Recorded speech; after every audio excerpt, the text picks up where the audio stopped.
Hi, I'm Marc, and welcome to the weekly Outside Views report on American politics. You will all have heard it, but this topic is important that I still need to talk about it. The prominent US Republican Ron DeSantis wants to become President of the United States, but his campaign start has caused a lot of ridicule. For his big announcement, the right wing hardliner chose a conversation with Twitter boss Elon Musk and to be broadcast on the internet, but there were always sound problems at the beginning. The governor of the southern state of Florida got rid of his message, though. I'm running for president to lead our big American comeback. That's what he said in a video published at the same time on his Twitter account. DeSantis is considered Donald Trump's biggest internal party competitor.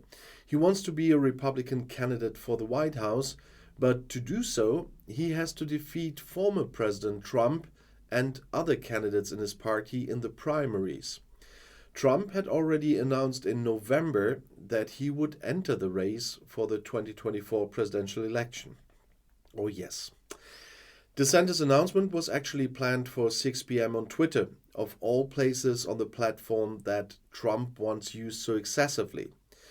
But the live conference, moderated by Musk, kept breaking off. It wasn't until about 20 minutes later that the event restarted and DeSantis began to speak. Even the conservative US broadcaster Fox News described DeSantis' announcement, which has caused a lot of a fuss, as a disaster on Twitter. And even US President Joe Biden couldn't resist a little dig at him. At the time of the glitch, he published a link to the donation page for his own election campaign on his personal Twitter profile and commented on it with the words, "This link works."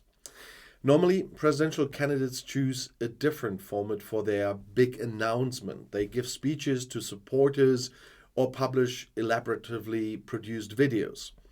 An audio switch on Twitter is unusual and should help one person in particular, and that's Elon Musk. The tech billionaire, who has been spreading right-wing messages online for months, primarily acted as kind of a key word for the Republicans' messages. Like his opponent Trump, DeSantis accuses the government of US President Joe Biden of leading the country into decline.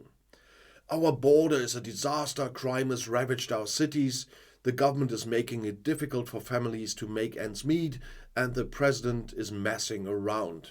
That's what the governor said in his bid video. In Florida, however, it would have been proven that a different America is possible.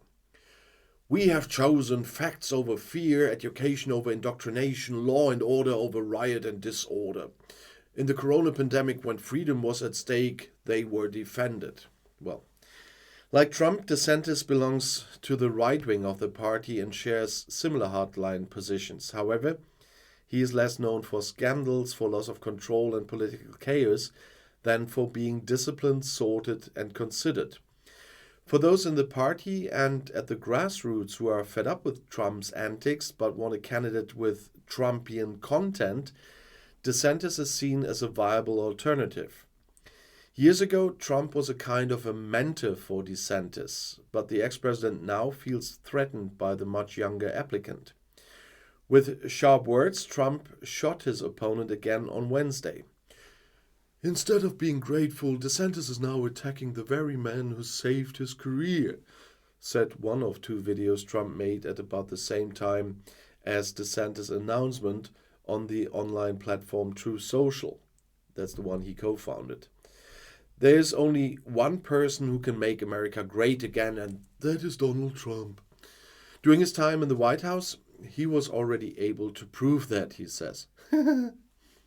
DeSantis has been governor of Florida since early 2019. In November 22, he was confirmed in office with a clear result, and this strengthened his position and his striving for higher things.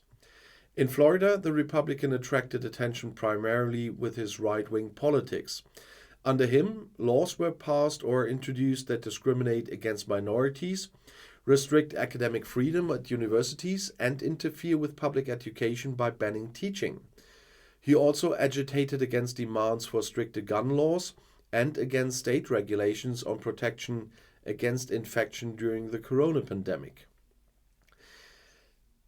DeSantis had a straight career. He attended the elite universities of Yale and Harvard, served in the Navy and during the US military operation in Iraq, so the illegal war of the US in Iraq. He was later elected as a member of the US Parliament, where he campaigned against stricter climate protection laws, among other things. The Republicans will select their candidates in an internal party primary. In polls among Republicans about the possible candidates, DeSantis is currently well behind Trump. According to the TV station NBC, the governor wants to start a tour of states that are particularly important for the primaries, and he wants to start them this week.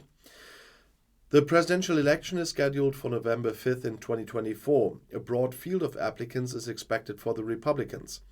In addition to Trump and DeSantis, former American UN Ambassador Nikki Haley has so far made her ambitions official, but she is really far behind in polls. US President Joe Biden is running for re-election for the Democrats. As an incumbent, he's unlikely to face any serious competition from within the party in the election campaign.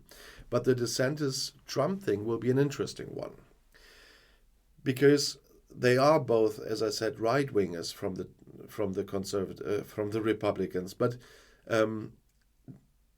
in domestic politics, DeSantis would be even more right-wing and, let's say, for the democracy, a little bit problematic than Trump was. He's not that erratic and so on. That's why a DeSantis in foreign policy for like us here in Germany would be less of a fuss than Donald Trump. But in domestic politics, he would be a bigger burden for many Americans than Trump would be. And so it's a very interesting thing. Everybody on this planet outside the USA should wish that DeSantis beats Trump in the primaries. And the presidential election later is a different point. But for the primaries, everybody outside the USA will want DeSantis to win, because that makes our lives much easier than a new term of President Trump. If he will win in the end is another point. But that is the really interesting thing about DeSantis. He's even more right-wing than Trump, but less dangerous for the rest of the world than Trump. And so it's like, choosing between two things. If you're in the US, you know what I mean. And I'll see you in my next video. I'll be back.